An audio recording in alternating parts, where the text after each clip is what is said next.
night was silent, except for the distant howling of the wind. The old innkeeper, Baba Karim, sat by the dimly lit entrance, lost in thought. It had been years, yet the memory of that nameless traveler haunted him. But that night, something felt different.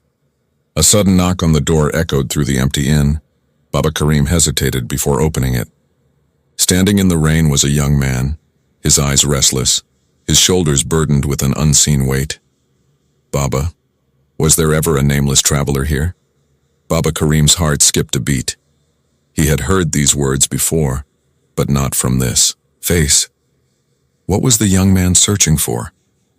And how was he connected to the traveler who had come and gone, leaving only sorrow in his wake? The past was about to unravel, revealing a truth buried deep in regret, love, and redemption. It was the dead of night. Clouds covered the sky and a cold wind was blowing. The village streets were deserted.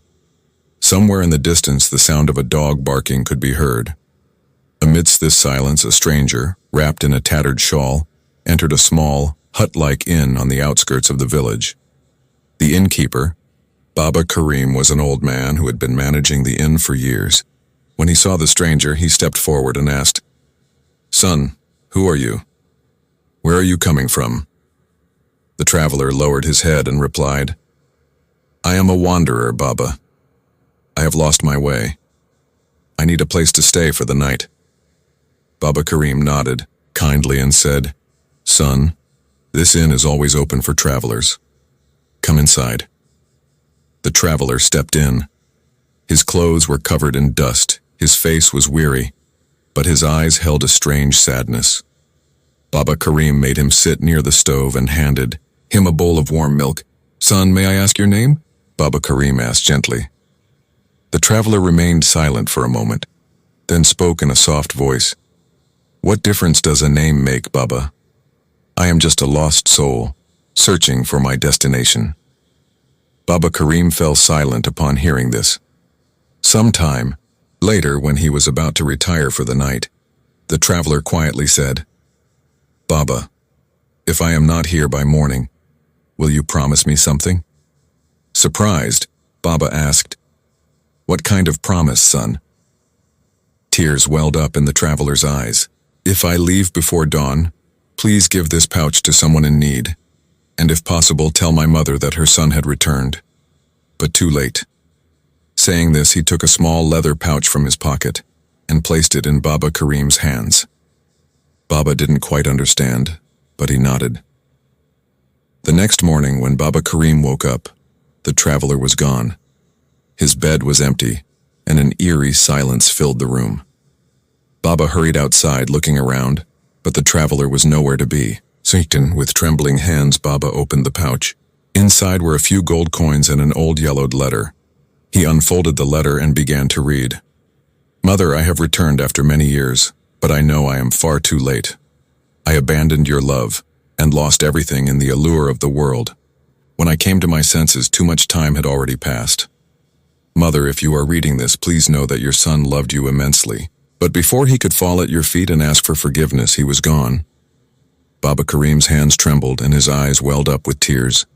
He immediately made his way to the oldest house in the village, where an old woman sat every day, gazing toward the door, waiting for her son's return. "Mother, a traveler came last night," Baba Karim said in a shaky voice, placing the letter in her hands. The old woman read the letter, her hands trembling. Suddenly, tears began to stream down her cheeks. She clutched the letter to her chest and looked up at the sky. "Son, I forgive you. I forgive you." With these words, she sank to the ground. Her eyes had closed. The years of a mother's longing had finally come to an end. But was this forgiveness enough for the traveler? Baba Karim trembled as he looked at the old mother's closed eyes. With shaking hands, he gently shook her shoulder. "Mother, open your eyes," he pleaded. But she remained silent, a faint, peaceful smile on her lips, as if the agony of years of waiting had finally ended. The villagers gathered around. Everyone knew that this old mother had been living only in the hope of her son Hamad's return. And today, when her son had finally come back, if only in the form of a letter, she had reached the end of her final test of patience. With the help of some villagers, Baba Karim bid the mother farewell on her final journey. In her hand was her son's letter, and on her face, an inexplicable peace. Yet one question lingered in everyone's mind. Where did Hamad go? He had come back, so why did he leave again? That night Baba Karim felt restless. It was as if an incomplete story weighed heavily on his heart. He stepped out of the inn and gazed at the narrow path on the village's outskirts, the same path from which the traveler had arrived. The air was cold. Suddenly, something in the distant bushes caught Baba Karim's eye. As he approached, he froze in shock. The same mysterious traveler lay lifeless on the ground. His body had turned cold. Tear stains were still visible on his face, and his hands clutched a handful of soil. Baba Karim fell to his knees, his eyes filling with tears. "Son, why didn't you go to your mother?" he cried. Then he noticed a piece of paper clenched in Hamad's hand. With trembling fingers, Baba Karim unfolded it and began to read. "Baba, I knew my mother had been waiting for me for years. I wanted to fall at her feet and beg for forgiveness, but I was not worthy. I was the same son who had abandoned her after my father's death, who never even sent a letter, who chased after wealth. And when the world rejected me, I returned to the very place I had once forsaken. I stood at my mother's doorstep, but I did not have the courage to enter. I placed my hand on the door, then stepped back. I was a coward, Baba. I was a coward. Now, I am leaving, but please give my letter to my mother. Perhaps she will forgive me." Tears streamed down Baba Karim's face. He now understood. Hamad had indeed come to his mother's door that night, but guilt had held him back. He had turned away, only to take his last breath in the very soil he had once abandoned. The next morning, the villagers buried Hamad beside his mother's grave.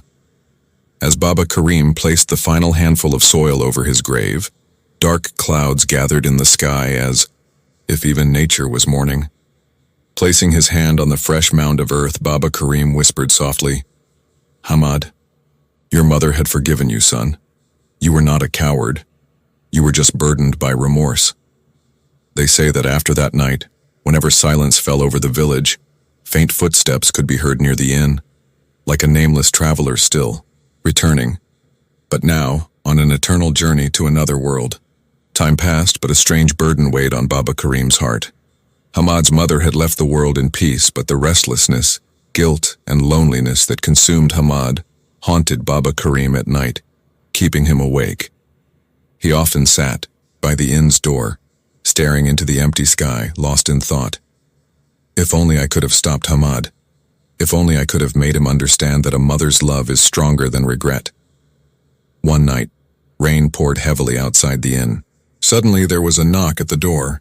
Baba Karim opened it to find a young man standing before him, tall with a thick beard, restless eyes, and an old shawl draped over his shoulders. "Baba, was there ever a nameless traveler here?" the young man asked. Baba Karim froze. "Son, who are you?" The young man placed an old leather pouch in front of Baba Karim. It was the same pouch that Hamad had left for his mother. "I am Hamad's son." The young man's voice trembled. Baba Karim's heart skipped a beat. "What?" But Hamad never mentioned having a son. Tears welled up in the young man's eyes. "Baba, my father never returned to us. My mother waited for him all her life. As I grew up, all I knew was that he had left for a journey years ago and never came back. Today I followed his trail and found my way here." Baba Karim's eyes filled with tears. He led the young man inside the inn and offered him a seat. Silence lingered for a while before Baba Karim began telling him Hamad's story. When the young man learned that his father had left after his grandfather's death, returned in guilt but couldn't gather the courage to see his mother, and ultimately took his last breath near her doorstep. He couldn't hold back his tears. "Baba, I want to visit my father's grave," he said softly.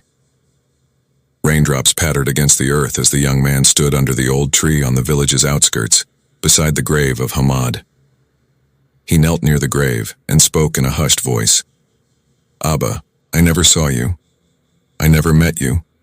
But somehow I've always felt close to you.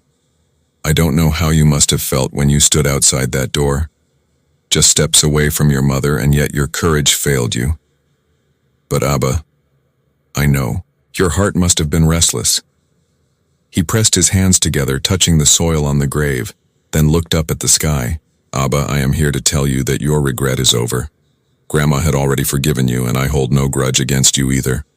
I want you to rest in peace." Baba Karim stood at a distance watching the scene unfold. It felt as though after so many years Hamad's tormented soul had finally found peace. They say that after that day Baba Karim never saw another nameless traveler in the inn. Perhaps the traveler who once wandered in the silence of the night searching for his destination had finally found his eternal home. As the young man knelt by the grave, the rain continued to fall, soft, almost as if the heavens were mourning alongside him. He placed his trembling hand on the damp soil, whispering words that carried years of longing and forgiveness. "Abba, your journey has ended. Your burden is no more. You are at peace now." Baba Karim watched from a distance, his heart finally at ease. That nameless traveler who had wandered restlessly for years had finally found his way home. They say that after that night, the sound of unseen footsteps near the old inn was never heard again. Perhaps the traveler had finally reached his last destination, a place beyond this world. If this story touched your heart, don't forget to like, share, and subscribe for more emotional and thought-provoking stories. Let's keep the spirit of storytelling alive.